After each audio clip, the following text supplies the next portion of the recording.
conversation that is so relevant given the backdrop of this conference and what's happening in our world right now. I'm Dasha Burns. I'm the White House Bureau Chief for Politico. I'm also host of The Conversation, a podcast you should all subscribe to, and I'll finish plugging myself there.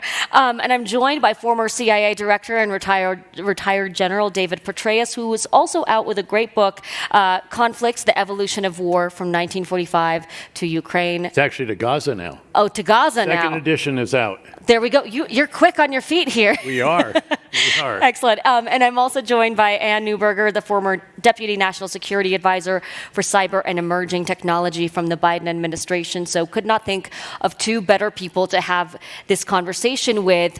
I just came back from the NATO summit with the backdrop of everything that's happening in Gaza, between Israel and Iran, between Russia and Ukraine, and so many other hotspots around the world.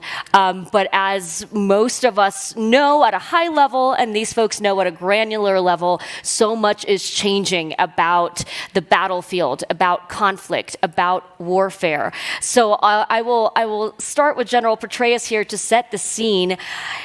How much is the future of warfare changing?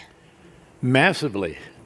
I actually thought you might ask this question. And He was a little prepared. I tried to put my thoughts together. But first, a privilege to be here with Dasha, and she agreed no enhanced interrogation techniques. And Ann... we'll do that demo in a tent later on. Who has been such an extraordinary public servant at NSA. Got to know her there when I was in final years in uniform and at the agency, and then watched her with great admiration at the White House. But warfare is in the midst of massive change. We can see that in Ukraine in particular. There's some aspects of it with Israel's wars, but by no means what you see in Ukraine, where we're coming to grips with the fact that war will increasingly be fought with remotely piloted and over time algorithmically piloted unmanned weapon systems enabled by very complex intelligence, surveillance, and reconnaissance systems, and guided by extensive command, control, and communication systems. They will be fought in all domains simultaneously: ground, sea, air, subsea, outer space, cyberspace, as well as in the information spaces of traditional media and social media. Humans will still be central to all of this, and they will need the ability to understand the complexities and dimensions of future war, aided in every case and in every aspect and task by AI and machine learning, and able to adapt and change as situations require. There still will be an enormous, always the enormous premium on strategic leadership, that at the very top, that above all else has to get the big ideas, the strategy right, and then has to communicate the big ideas effectively, oversee the implementation of the big ideas, and determine how they need to change to be refined and adapted as the context evolves. And it is evolving at machine speed, as we see in Ukraine, so that the process of strategic leadership can be carried out again and again and again. Now, as we think about the paramount importance for the leader at the top to get the big ideas right, let's remember that it took the U.S. 13 years to get the big ideas right in Vietnam, 8 years in Afghanistan, and then 1 more year to get the inputs right to enable the big ideas, and they didn't stay right for very long. That the big ideas required to pull Iraq out of a vicious Sunni-Shia civil war were 180 degrees different from what we were doing before. That's change management at its ultimate. And that the big ideas in Gaza, where the Israeli Defense Forces are waging a counterterrorism campaign, clear and leave, against what now is an insurgency, should be clear, hold, build. That's not adequate for that campaign either. I do want to note that Israel's campaigns against Hezbollah and Iran, by contrast, were guided by incredible big ideas and carried out brilliantly, as was the U.S. operation against Iran's nuclear program. And then finally, as in any war, future war will obviously depend on the nature of the campaign and the setting in which it is waged. Is it, for example, high-intensity conventional conflict, such as in Ukraine, on front lines with few civilians and relatively open terrain, or urban at some times? Or is it irregular warfare that we see in densely populated areas in Gaza, where Israel's enemy Hamas now is in essence an insurgent force employing guerrilla warfare tactics and fighting among the people rather than fighting as conventional companies, battalions, and brigades? Are the distances involved short range, as in Ukraine or southern Lebanon against Hezbollah, or are they long range, as with Israel's campaign against Iran and Ukraine's campaign against strategic targets inside the Russian Federation? And is the campaign predominantly air, naval, on the ground, or all of the above? And what is the nature of the geographic terrain and also that of the human terrain? All of these factors matter, but at the end of the day, the trend is still toward unmanned systems rather than manned ones. And the sooner that the U.S. in particular recognizes this and begins transforming a force that, very simplistically put, is a small number of very large platforms, especially at sea, but also in the land and in the air, very heavily manned, exquisitely capable, unbelievably expensive, and increasingly vulnerable to a future force, much of which is going to be a massive number of unmanned systems, either remotely piloted or over time algorithmically piloted, that are less vulnerable, much smaller, less costly, but still very effective. And here I'll just end by noting that when I was in Ukraine the latest time, I've been there 6 times since 2022 and sanctioned by Putin for my support of Ukraine. Very proud of that. Especially because he beat me out. He beat me out for Time Person of the Year in 2007. So this is particularly fitting. But the last time I was there, I was talking to the overall commander of Ukrainian forces, General Syrskyi, and I asked him, how many drones did you employ yesterday against the Russians? And his answer was 7,000. Wow. Now, I don't think we even have 7,000 drones in the entire U.S. military, or at least we certainly can't produce 7,000 a day. They're producing 3 to 3.5 million drones per year. Extraordinary. This is a country that has no navy as we would know it, surface combatants, and yet has sunk 1/3 of the Russian Black Sea Fleet. How did they do it?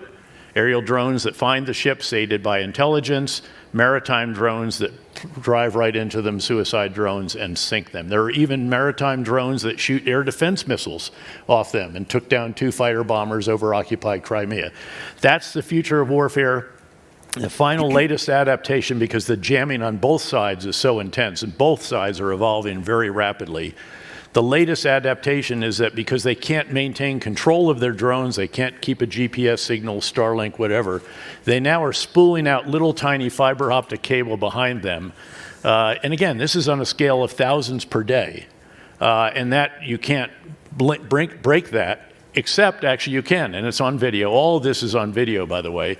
It's Russian soldiers running around saying, cut the cord, cut it, and they actually finally do find it. And I mean, that part of Ukraine's so unbelievable. Approach was the most fascinating to me. I mean, I hadn't even heard. Is that something that we have deployed at all, or is that something that we don't have? To my knowledge, we don't have fiber optic cable spooling out behind our drones. Should we? Of course we should. Yeah. No. Again. Now, but remember one facet of this that I said. It really depends on that particular context. Is it short range, long range? Is it urban, desert? Is it, all of these matter. But the commonality in the future of warfare is that so much more is going to be done with unmanned systems, whether remotely or algorithmic, and increasingly it's going to be algorithmically piloted. And they will be under the sea, on the surface of the sea, in the air, on the ground, in cyberspace, the equivalent already there actually, and even in outer space, and then of course also in the media network, in social media, conventional media, and so forth. Well, that brings me to my next question, which is, and I would like both of you to respond to this. Where is the U.S.?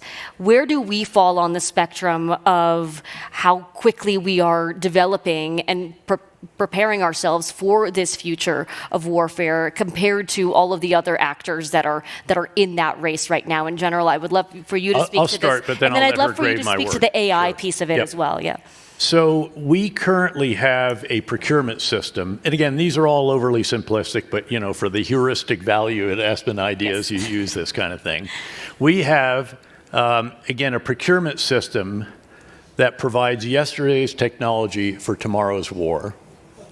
Ukraine has a system that produces tomorrow's technology for today's war. Now, they're fighting their war of independence. They're fighting for their survival.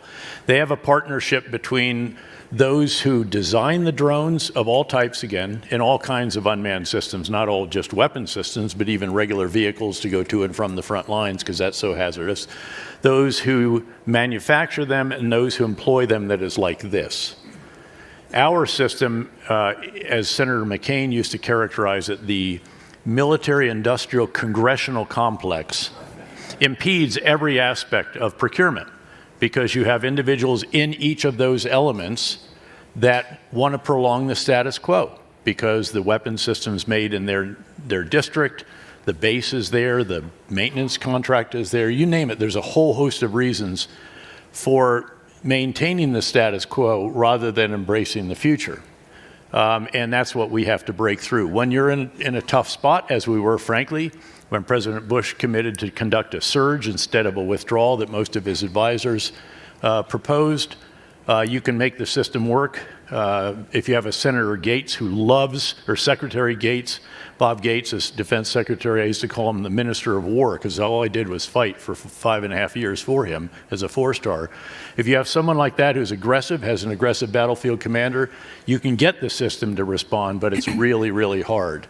And again, there's a lot of lawsuits in there all the time. You know, you didn't get the contract, so you sue. There's a change request. There's a cost overrun. There's a time delay.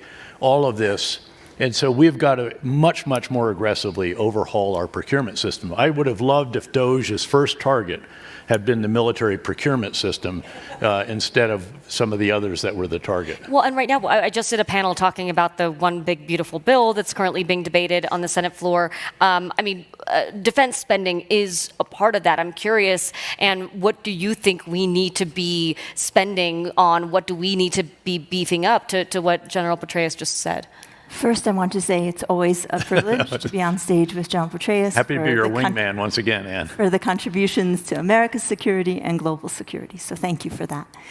You know, and look, in the strategic way that Dave outlined the changing face of war, technology plays a key role in that. And I'll lift up 3 specific areas of technology to come to your question in a specific way. One is command, control, and connectivity. And I'll expand on that in a moment. The second is cyber, and the third is AI. So in the Ukraine context, what we saw is as the US sent forward some of our best platforms, tanks and other real nation-state capabilities, whose real power relied on precision targeting. While the hardware itself was remarkable, it really was the precision ability to strike a particular target and to strike it with precision. And what we saw was that command and control was really reduced significantly by Russian electronic warfare, by the connectivity the jamming that they did. And frankly, you know, American electronic warfare, essentially electronic warfare just means if you're trying to get a particular missile to a target, how does it navigate through the space? How does it navigate through the waves? Because that communication back to the guidance that tells it where to go. In the United States case, most of that comes from GPS. What was once a military set of satellites that now is used broadly across our industry as well. So GPS really guides our precision delivery of missiles, and what we saw was that Russian electronic warfare was able to disable that, which meant that our most high-end platforms, even when we shared them with Ukraine, they were rapidly not delivering the impact needed.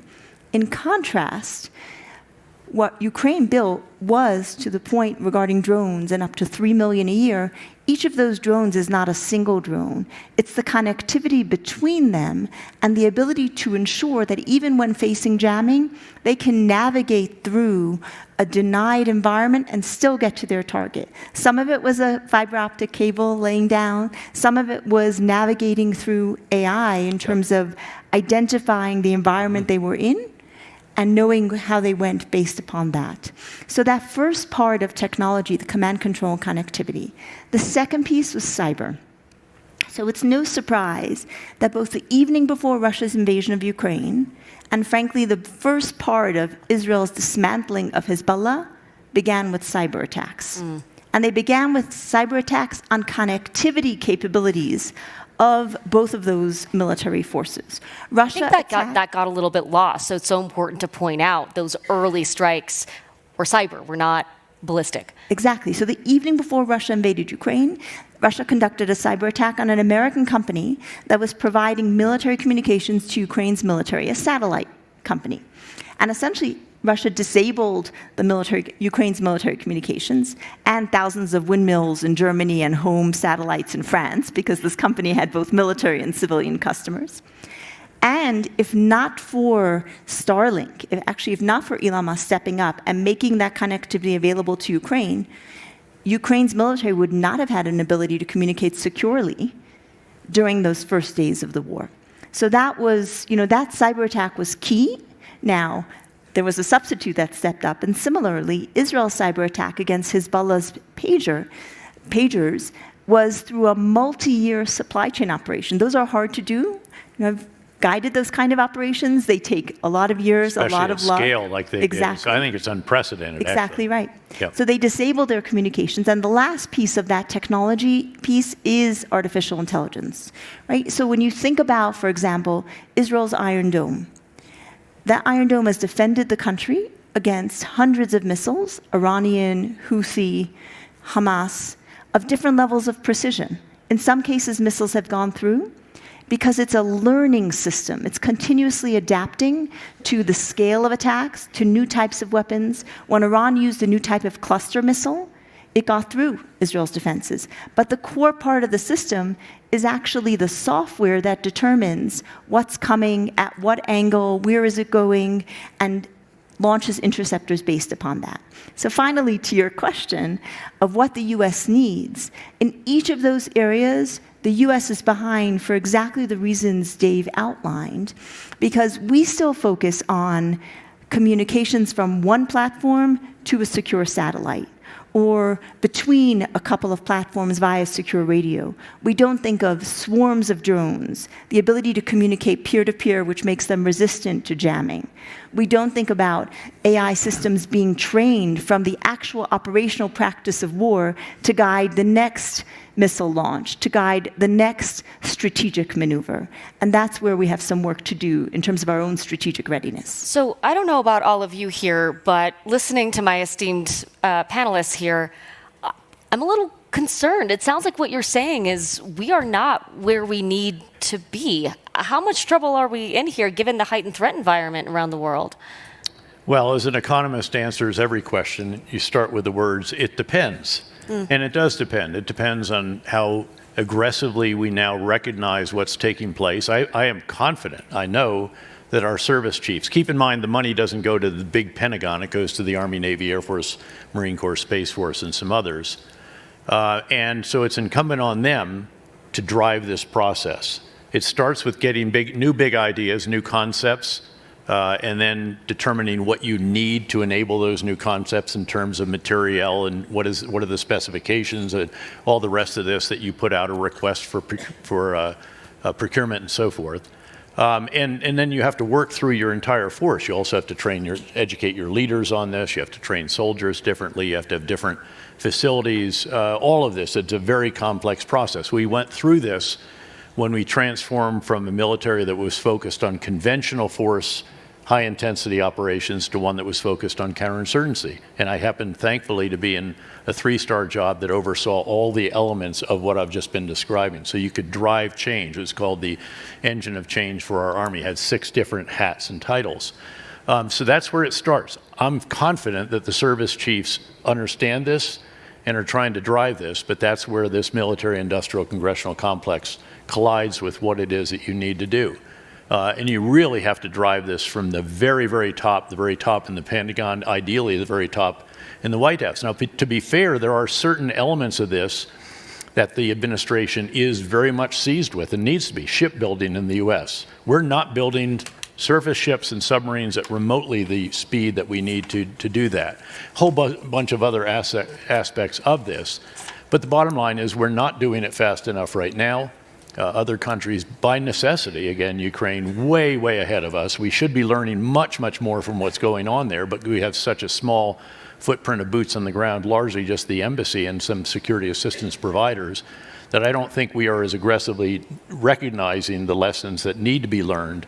Again, a lesson isn't learned when you identify it. It's learned when it's actually incorporated in the big ideas, in the concepts, communicated, actually implemented, and then refined and refined. How can we change that? Would you recommend the administration send more folks from the Pentagon to Ukraine? Everything is always comprehensive. Yeah. That's one element of it. There are many, many other elements, including, again, streamlining the whole process. And we'll, I think, affirm that for a while we didn't even do software that quickly. Software is not hard. Hardware is hard. Remarkably, Ukraine is doing hardware all the time. You know, they add another antenna to work through the latest jamming to get to the GPS or Starlink or the Can you explain FM link. how is it that Ukraine, that has nowhere near the resources that we do, how they were able to get ahead of us on some of this tech? Because they're heavily outnumbered in manpower, also outgunned in certain respects, and they can't throw soldiers at the enemy. They had to get Russia's creative. doing at them. You got to get, that's that old story. We're out of money and out of time. Maybe we ought to think a little bit. And so that's what they are doing. And they are brilliant IT people. A lot of them have returned. Ann will know this because, of course, she's worked with tons of them, are out all over Silicon Valley and so forth. And they've done a magnificent job crafting all of this that I'm describing. They even have a big ecosystem, Brave One, which is that brings it all together, creates the facilities and so forth where this has seed money. They have an entire new service. They don't just have an Army, Navy, Air Force. They have an unmanned services force. It's incredible. Every single infantry company now has a drone platoon, battalion has a company, brigade has a battalion, and there are all these other independents. By the way, they compete with each other. You can go onto a cell phone, and I always watch the Nemesis Regiment. I visit them every time I'm there, and they can go online and show you how they're doing against the other drone regiments. It's almost gamified. It's competitive. It is gamified. You get a certain number of points if you hit a tank. By the way, tanks no longer function. Our tanks as well. They cannot survive on the front lines. No hardware can survive on the front lines. So the Russians, who are the ones on the offensive, are basically just throwing small units, just try to get across the street, and then the next day across the next street, or the next wind line, or what have you, the next tree line, and that's how they're fighting. They're adapting. They give them electric bikes, actually, because they're quiet, and they can create, or electric motorcycles, golf carts, believe it or not. They're trying everything, but these front lines are so incredibly lethal. You have surveillance everywhere all the time, and the moment the Russians show themselves, hundreds of suicide drones can be launched and take them out. So this is transformed in a way that it's hard to understand unless you've actually sat with the Nemesis Regiment and watched them carry out their tests. By the way, they also get, the more points you get, the preferential treatment you get in buying, you turn those into buying power. It's like, you used to get stamps at the grocery store. It is a video game. And you can buy more stuff with that. So they reward those that are the best. Are there... what do we have that we are working with right now that is either obsolete or borderline obsolete, given the technology you've been talking about? So I think first, you said, why is Ukraine being successful, to your point? It's really three things. They're in a rough area of the world, they've got a technically capable workforce, and they don't have a lot of money. And we often think when we see the best military and intelligence services around the world, Singapore, Estonia, Israel, Ukraine, those all apply. So it incentivizes that creativity. So to your point, if you look at the current defense budget, a very large percentage of it goes to military pay and healthcare. A very large percentage of it goes to maintaining existing platforms. And the delta of actually new money being spent on new capabilities doesn't change very much year to year. Now, what's changed in the last few years is you're starting to see startup companies who are using kind of the sidelines of the DoD acquisition process. Rather than take it on, with all the long steps, analysis of alternatives, extensive testing, Instead, there are little exceptions for small numbers of capabilities, for emergency use, and you now see companies essentially maximizing use of that to get capabilities You're out. saying there's been too much red tape for innovation for a long time. I think there's too much, yes. There is extensive bureaucratic process, but it also starts at the top, which is to say, if you ask the Navy, what does the Navy of 2027 need to look like? Even if they can answer and say, look, the lesson of Ukraine's disabling of Russia's Black Sea fleet is that we have to have counter-drone defense. We really need to think about ensuring that platforms can communicate with each other, can move quickly, can be much more stealthy, et cetera. The ability to actually change procurement to achieve that is very, very difficult because of the congressional factors we talked about and because the system, and I think this is really the key thing, the system is really primed to reduce risk, not to take risk. Individuals who are program managers, if they spend money on a product that then practice comes and it's 70% of the requirements, but it works at what it's supposed to do, it's measured against this list of requirements that doesn't necessarily reflect the war that's being fought today. Do you think that first step that you talked about of even asking the question and having an answer, what is the Navy, what is the Army of 2027, 2028, do you think that conversation is even happening enough within our military complex right now? I think it's happening. I'm not sure it's always arriving at the right answer. I know that, again, the surge in Iraq was a desperate moment. We were losing in Iraq. You have a president who's staking his legacy on again, a larger contribution and a new commander and ambassador. And when that's the situation, all of a sudden you can break through. And again, with Secretary Gates, finally we got V-shaped hull wheeled vehicles. We'd been stuck with flat. I couldn't change that even when I was a 3-star within the Army. We couldn't get all the drones that we needed. And in part because the conception of that service of itself was still a manned fighter with a scarf over the shoulder, even though, of course, you got a plexiglass over you. So you have to break out of that. I do believe that the service chiefs right now understand what the future will look like, should look like, what their forces should look like, but they have these ball and chains that keep pulling them back to the existing platforms, again, because of incentives for those who are involved in this process. It's by no means just Congress, although it is often.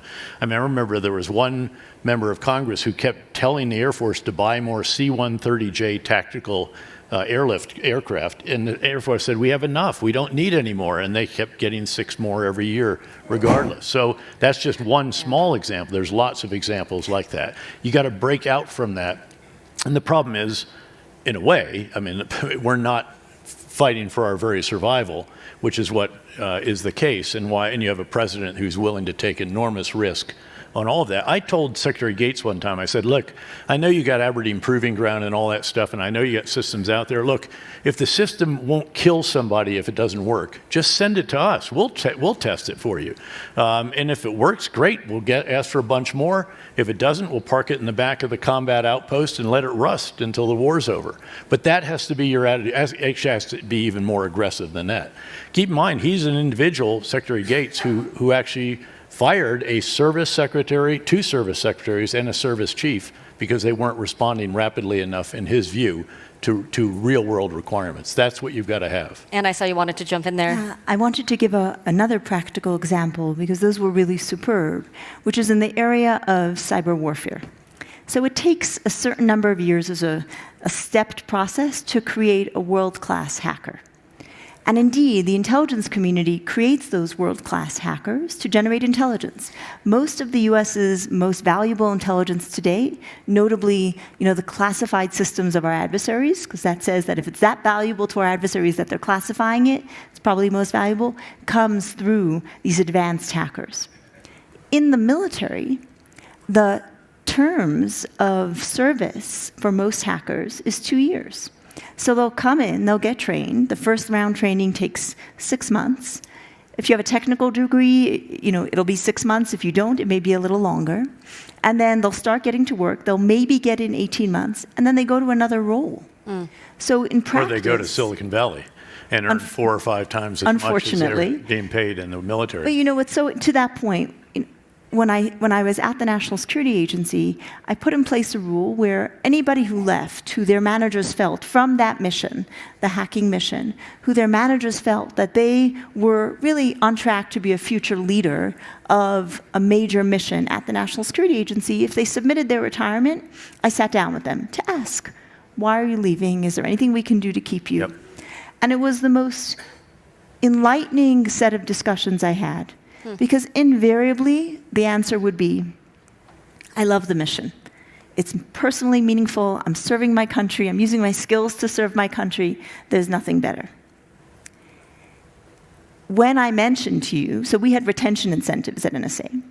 We had a rule that in order to get those retention incentives, which were a big deal, in some cases they could be double a person's salary, the individual had to bring in an offer from the private sector that showed that's what they were worth.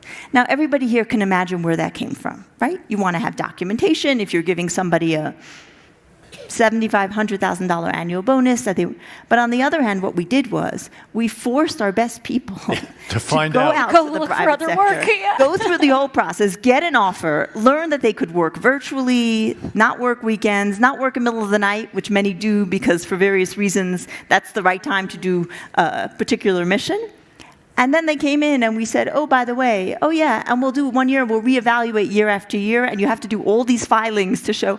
And they looked at me and they said, I don't want to go. The process and the bureaucracy is sending me away. And that was a real thing, that was a real lesson. You know what other countries have some great hackers that don't have Silicon Valley or those kinds of incentives? Russia, China.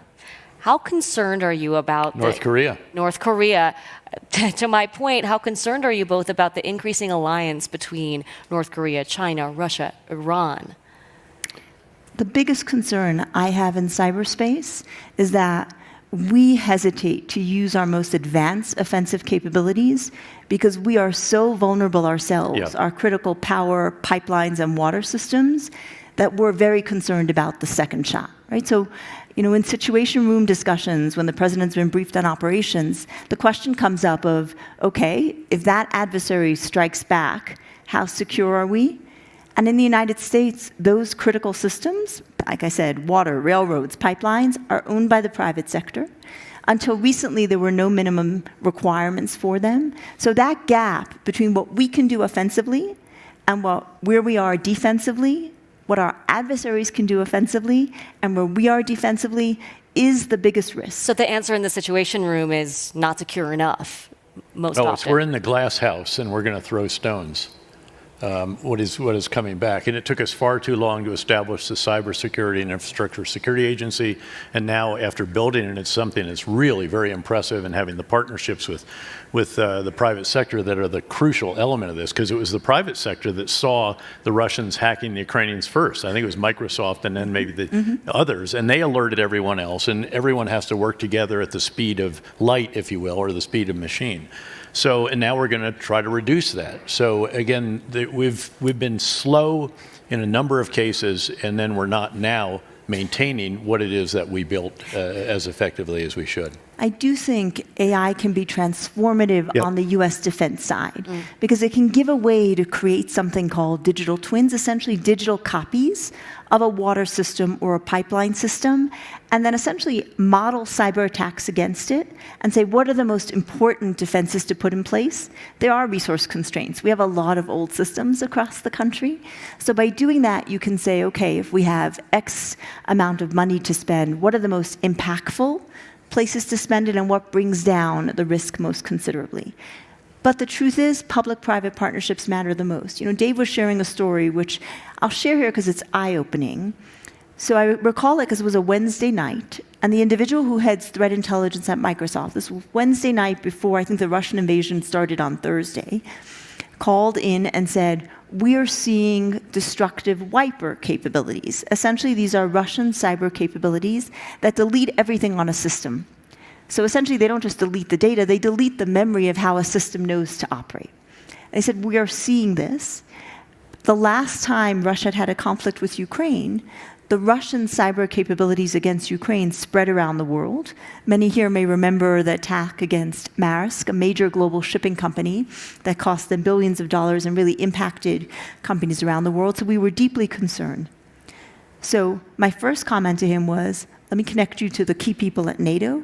The second comment was, what do you need to do to deploy those defenses? Because Microsoft and other cybersecurity products run on millions, hundreds of millions of computers around the world. So they can push out a defense against a new cyber capability they see quickly. So that was the second thing, to say, do whatever you need to do. And the third was, let us know of anything destructive. We'll begin communicating on that with the Russian government. So that kind of partnership is really key in the technology space, in a way that also wasn't necessarily the case with traditional military platforms that were really largely government and a very government defense industrial base fielded.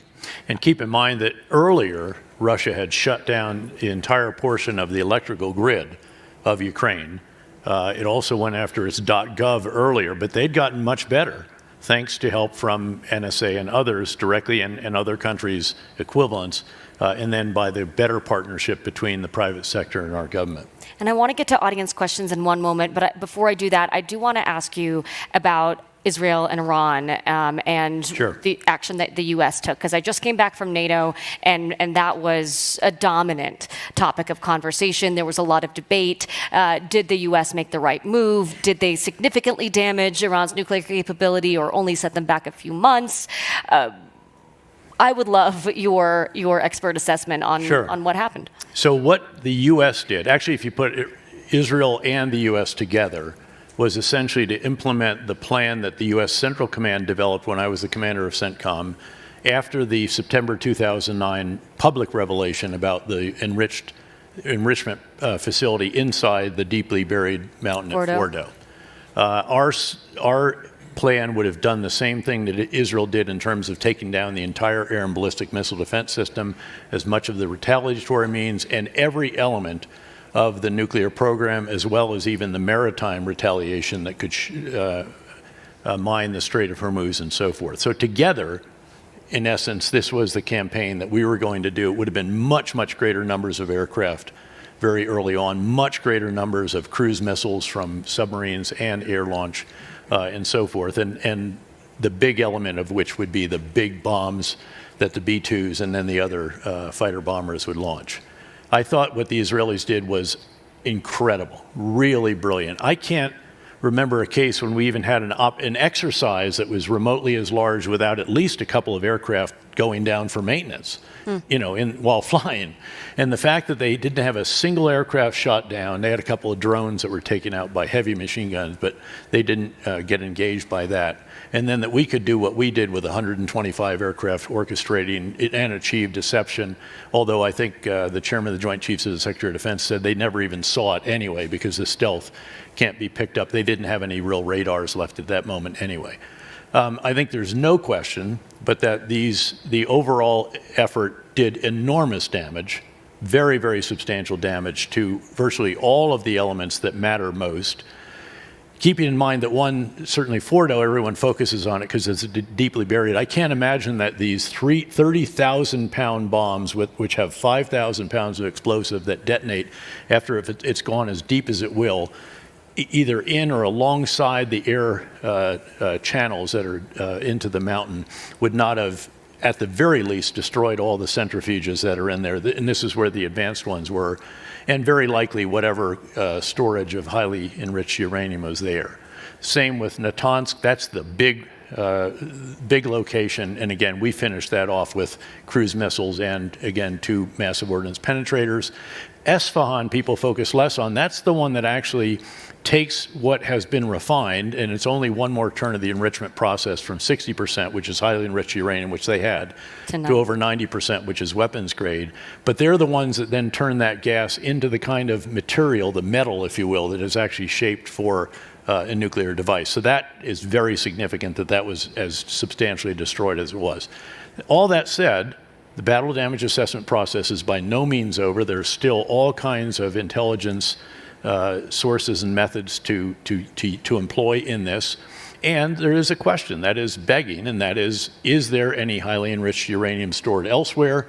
And are there the centrifuges to enrich it further stored elsewhere? And we, again, don't know that just yet, but I'm confident that between Mossad and CIA, together with NSA and others, that we'll have the answer to that at some point as well. Was the president's victory lap too much too soon, or are the criticisms of his victory lap too aggressive considering the tactical accomplishment? I would have actually liked to see Israel pound Iran even further. And by the way, I'm not a warmonger. I'm also not a political person. I don't even register to vote, so I don't see this through the prism of a Democrat or a Republican. There's still some additional targets. What I don't know, and this is a pretty big deal, is what the missile math was at that point in time. And by that I mean, how many launchers and missiles does Iran have left? Keep in mind that 5 or 10%, less than 10% are getting through and causing very significant damage, 30 or so Israeli losses and many, many wounded, versus how many of the interceptors does Israel have left. And keep in mind that Israel has a system that is Iron Dome, the short range. By the way, those even for Iron Dome against rockets and so forth, it's $50,000 per interceptor, $50,000. Then they have Arrow 2 and Arrow 3. These are the more strategic ones, taking out a lot of the missiles. And then we have the terminal high-altitude air defense system on the ground as well, plus destroyers with Patriots on them. The question is, again, what's the math here? And I don't know if that math was what actually led Prime Minister Netanyahu in particular to say, we've met our objectives and let's go on from here. I hope that given the extraordinarily weak position in which Iran finds itself, despite their declarations of victory and all this other nonsensical rhetoric, that we will insist. This is ultimatum time. You are going to dismantle your entire nuclear program. You're going to allow the IAEA, the International Energy Agency, essentially, Atomic Energy Agency, to oversee all of this, to inspect anywhere at any time, to verify it, and that if you want a civilian nuclear power program, we'll provide you the low-enriched uranium for it. There's no reason whatsoever to have enriched to the level that they did. There's absolutely no explanation except that they tended to put themselves in position to sprint to highly enriched uranium within a few weeks of the enrichment process, and then presumably, if you do that, then to develop a nuclear device. And then I think we should have some limits on their missile systems as well.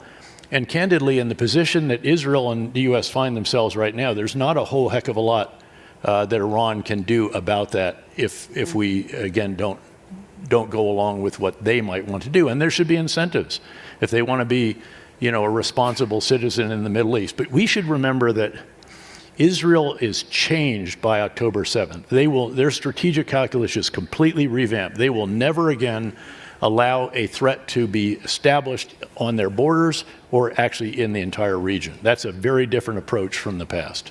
And I know there are a lot of eager people excited to ask you all some questions here. So we'll do some audience questions now. Gentleman in the light blue polo right here, and the glasses. Thank you. Is that on? If I can squeeze in two quick questions. One, how far are we from fully autonomous air warfare, meaning sending out a drone and saying, go find a non-combatant target and take them out without a specific assignment? And then second, as Ukraine was able to smuggle hundreds of drones thousands of miles into Russia, how sure are we that a latent opponent hasn't already done that here in the U.S.? So both are. I'll start with those. You start with the first one, yeah. Yeah. Both are really good questions. So on the first, the full autonomy has three components to it. It has the actual drones. It actually has the AI training piece, because it can't rely on GPS. We know there's too much denial. So it has to have the ability, either by its own navigation or by having been trained on the environment in which it's operating, to find its way to the target and to operate through that piece. And the final thing is the data upon which that training happens. So all three of those then must be brought together to deliver capability. There are initial pilot capabilities trained on environments where we have adequate data. So when you think about, for example, portions of, Russia, one can imagine that deep inside Russia, there is limited data. You have Google Maps, you have some commercial imagery, you have some classified imagery, but the ability to actually train data enough so that a drone can make its way and navigate is still a work in progress. Initial capabilities there. To the second point, I think the defensive aspects of protecting against drone swarms is a big wake-up call for the US. I think right now if you go to a sports event and you see that your phone doesn't work, that's because one of the early ways is just essentially jamming the communications as one way of creating a defensive dome around a given sports event. But more and more you have companies jumping in to the defensive side because with all of these technologies, it's a constant battle between offense and defense. One gains an ahead, usually on offense because it's easier. Defense catches up. For a period of time, they're equivalent, and then offense jumps ahead again. So I think you're going to continuously see that rapid speed of innovation be something that we need to learn to adapt to, whether in homeland security or in our military capabilities. In the future, I think there's going to be a drone defense against every stadium, almost prisons, I think you'll see all of this. But it's not going to be the kind of traditional iron gun defense. It's going to be high-powered microwave and high-powered lasers. And both of those are competing with each other right now. The high-powered microwave will just knock everything down. The problem is the range isn't as much as you'd like to have it, especially over broad urban areas.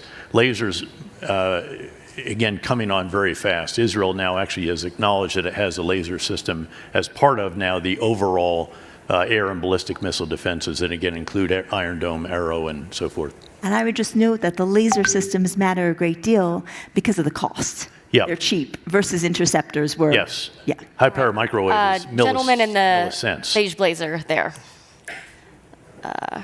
Right over here.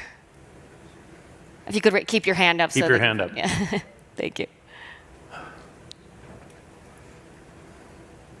Hi. First, I'd like to pay a compliment, if I may. And you're an inspiration. I have a 6- and 9-year-old daughter. They both know your biography, the way you've held to your traditions, your core values, and achieved what you achieved. You're amazing. And then I actually wanted to talk about... I'm just going to say I'm a child of refugees, and every day is repaying a debt I will never repay. Kol hakavod. So to go into anti-drone, I think that's the part of the conversation we really haven't had because like Anduril's Fury drone system, it probably alludes to what he's saying where it can autonomously find a target and come back to base. But it's the anti-drone, the laser systems, that's tomorrow's, I think, defense and offense. And even companies like Zero Mark, they just tested on a standard assault rifle a laser system that's a clip-on, that's a drone, it throws off the drones from its target, it completely renders it useless. What are your thoughts on that technology, and which companies are really making an impact there? Because all I've heard is of Zero Mark and then Israel's system where they have the laser systems that's going to be the next Iron Dome because it's just too expensive to shoot missiles constantly at these cheap missiles coming their way. Do you have any? Yeah, I mean, again, I don't want to get into specific. I'm actually an investor, and I actually am invested in a high-powered microwave company that is extraordinary. But this is actually leaping ahead the competition between high-powered microwave and lasers. It used to be that the thinking was that you couldn't generate the energy for a laser, that it was very intensive, and you just couldn't have the pulse rate that you can have with high-powered microwave. Israel seems to have solved that. Some of the others do as well. This is a place where, again, you want many flowers to bloom, and that's really the key to this. And the traditional constraints to that point in both microwave and laser were in some cases, if it was a cloudy day, if it was raining, it was hard to have precision. There have been breakthroughs on the technical side of that's enabled them to now be used.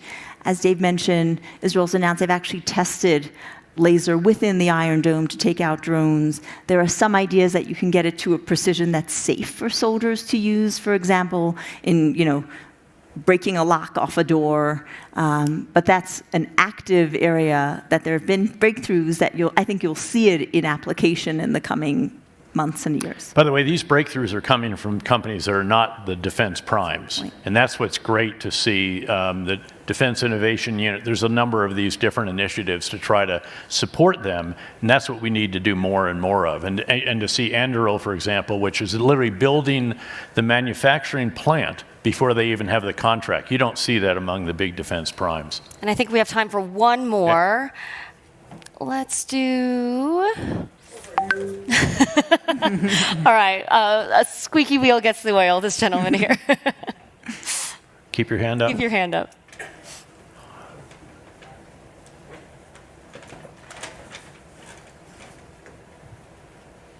Thank you.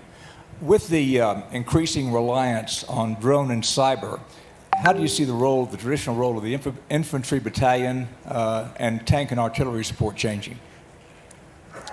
Well, if you have a front line or a no man's land like you have in Ukraine, tanks actually can't survive. There are too many suicide drones. They're too accurate. They can, especially when you have a Russian system where there's no blast door between the ammunition and the interior of the tank. This is why you see the Russian soldiers jump off immediately, and then you see the turret follow. It's the signature wound of Russian tanks. We don't have that, but even the report is that all 30 of the M1 Abrams tanks that we gave are either destroyed or damaged.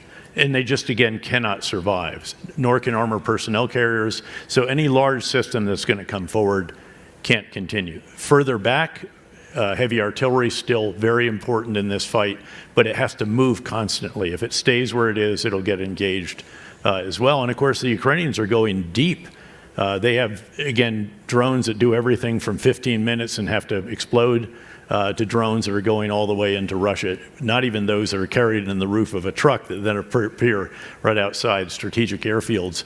And that Operation Spider's Web, $1 million of drones damaged or destroyed $7 billion worth of Russian strategic aircraft. So, and this will continue to evolve. There will be adaptations, I'm sure. As I mentioned, infantrymen are still key because you still do have to occupy ground to a degree, but they do it differently. They're not doing big trenches anymore either and big belts of defensives. It's actually more small little outposts, and they even flow around them, then the drones police them up, and they retain that territory. But you do have to still have infantrymen. They're still central to this. But their company commanders and their battalion commanders, they have to know how to operate drones as well, because as I noted, instead of maybe the mortar platoon now, which is very short range, you have a drone platoon in a company, but a company in a battalion and so forth. And all of the other weapon systems are being brought in at the tactical level. Electronic warfare, the Russians actually have what's called trench EW. It's right in the positions with the soldiers, jamming whatever it is in the area around it. The Ukrainians have one private company that has made 1 million electronic warfare bubbles. So you can have a bubble for a soldier, a bubble for a vehicle. That's easier because you have an electric system and not just batteries, all the way up to bubbles for entire outposts, combat stations, and so forth. So again, it's all moving forward so very quickly that in one fighting season, you'll see all kinds of action, reaction, and so forth, back and forth. And I think the takeaway is, the gentleman earlier asked about autonomous weapons. That's one category, but really technology enabling humans. Yes. Is the game changer. So I think you'll see more and more, for example, when you think about software-defined radios, constantly, the software has to change consistently according to what's happening in electromagnetic space. So soldiers have to have the basic idea, and now with, frankly, the AI changes in coding, you don't need to be a deep coder to make a quick software update. What changes most is the DoD acquisition processes, for example, that deliver code, compiled code, instead of saying, okay, this intellectual property belongs to this military service, and folks are trained to adapt it on the edge, in the trench, on the battlefield, because that's the only way it'll keep up with the realities of war. And not only are you going to go to algorithmically piloted unmanned systems, you're going to go to AI written software that is the algorithm that actually pilots the system with a little bit of human input that says, here's what we want to do, here are the conditions the machine should meet to take this particular action, et cetera, et cetera. Oh. And then it's going to be done in swarms, not just individual drones. We are unfortunately out of time. I wish this panel were many hours longer. Thank you for showing us what the future of warfare might look like, and thank you all for joining us. Thank you.